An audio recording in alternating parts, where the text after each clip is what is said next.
Et à la une, Mathieu, Michel Polnareff à l'affiche d'une comédie musicale à Paris en 2019. Oui, à l'affiche du Fantôme de l'Opéra dont on entend un extrait, c'est le Figaro qui l'annonce ce matin. Michel Polnareff s'est engagé pour 50 représentations entre janvier et mars 2019 au Casino de Paris. Il aura alors 74 ans. Le Fantôme de l'Opéra qui aurait dû être joué au théâtre Mogador en septembre 2016, mais les représentations avaient été annulées en raison d'un incendie. Mogador qui annonce par ailleurs qu'il programmera la saison prochaine la comédie musicale Chicago qui se joue depuis 21 ans à Broadway. Un tableau exceptionnel de Léonard de Vinci vendu aux enchères aujourd'hui à New York. Il s'agit du tableau Le Sauveur du Monde, connu depuis longtemps mais dont on pensait dans un premier temps qu'il avait été détruit. Il a finalement été retrouvé dans une collection privée puis exposé pour la première fois au grand public en novembre 2011 à Londres. Il s'agit d'une des 16 huiles dont la Joconde, peintre par Léonard de Vinci. Cette toile appartenait jusqu'alors à un milliardaire russe. Elle est mise en vente aujourd'hui chez Christie's, estimée aux alentours de 100 millions de dollars. Le festival du film de Sarlat vient d'ouvrir en Dordogne. Avec la projection en avant-première du film La promesse de l'aube d'Éric Barbier, adapté de l'œuvre de Romain Gary. Pierre Ninet et Charlotte Gainsbourg sont les têtes d'affiche. Ils étaient présents hier soir en Dordogne. 45 films seront projetés pendant ce festival. On y découvrira notamment Belle et Sébastien numéro 3 ou encore Star 80, la suite très attendue.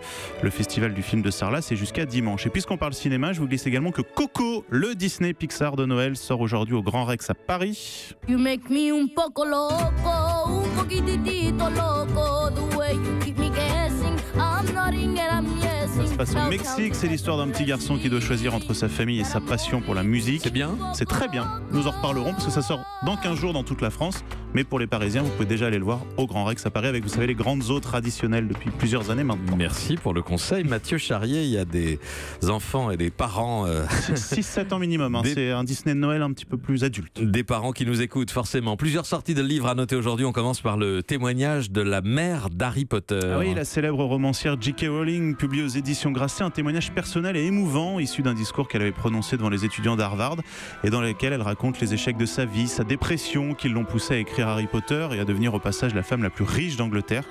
Nicolas Caro nous en parlera demain dans la matinale à 7h20. Et puis une sortie bande dessinée. Alors que j'essayais d'être quelqu'un de bien aux éditions Ça et Là, la suite de Trop n'est pas assez, prix Révélation au Festival d'Angoulême. Et l'auteur Uli Lust continue de nous raconter sa jeunesse en Autriche, cette fois en 1989, alors qu'elle a 22 ans et déjà un fils de 3 ans.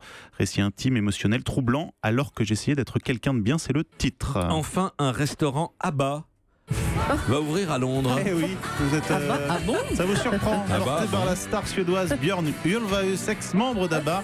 Il s'installera non loin de Waterloo Station avec un restaurant accolé au Grand Théâtre. Il sera sur le modèle en fait de celui qui existe déjà à Stockholm. On y va, Julie? Waterloo, on entend évidemment. Bah oui, on y va. Ça alors, merci Mathieu Charrier. Europe 1.